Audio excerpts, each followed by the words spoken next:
শেষ পাতে খাওয়ার জন্য টক অথবা চাটনি বাঙালির অত্যন্ত পছন্দের।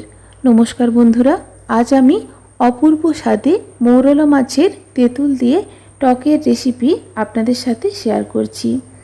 এইভাবে তেঁতুল দিয়ে মৌরলা মাছের টক আপনারা তৈরি করুন, খেতে অপূর্ব হয়। টক তৈরি করার জন্য প্রথমেই মাছ ভালো করে বেছে নেওয়ার পর ভেজে নিয়েছি।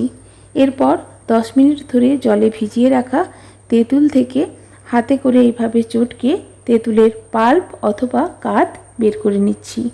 তেঁতুলের খোসা এইভাবে সেপারেট করে নিচ্ছি হাতে করেই। তেঁতুলের কালারটা কালো দেখাচ্ছে কারণ এটা পুরনো তেঁতুল।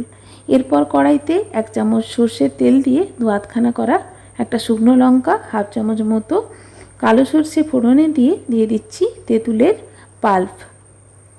দিয়ে দিচ্ছি 1 বাটি মতো বাটি ধোয়া জল, পরিমাণ মতো লবণ, হলুদ দিয়ে ভালো করে মিক্স করে নিচ্ছি। শেষ পাতে খাওয়ার জন্য আপনারা এটা পরিবেশন করুন, দেখবেন বাড়ির সকলেই খেতে খুবই পছন্দ করবে। অতিথি আপ্যায়নেও আপনারা শেষ পাতে এটা সার্ভ করতে পারেন, সবাই খেতে খুবই পছন্দ করবে, খুবই টেস্টি হয়।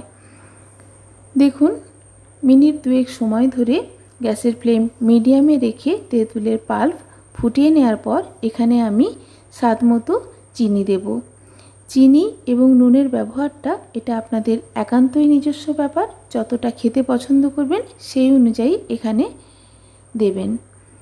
চিনি অ্যাড করে ভালো করে মিক্স করে নিয়ে এরপর আগে থেকে ভেজে রাখা মাছ দিয়ে মিনিট 2 মাছের সঙ্গে ফুটিয়ে নেব টক। 2 মিনিট ফুটে এলেই একেবারে সার্ভ করার জন্য রেডি। খেতে অপূর্ব হয়। রেসিপি অবশ্যই ট্রাই করবেন এবং রেসিপি ভালো লাগলে চ্যানেলকে সাবস্ক্রাইব করার অনুরোধ রইল। ধন্যবাদ।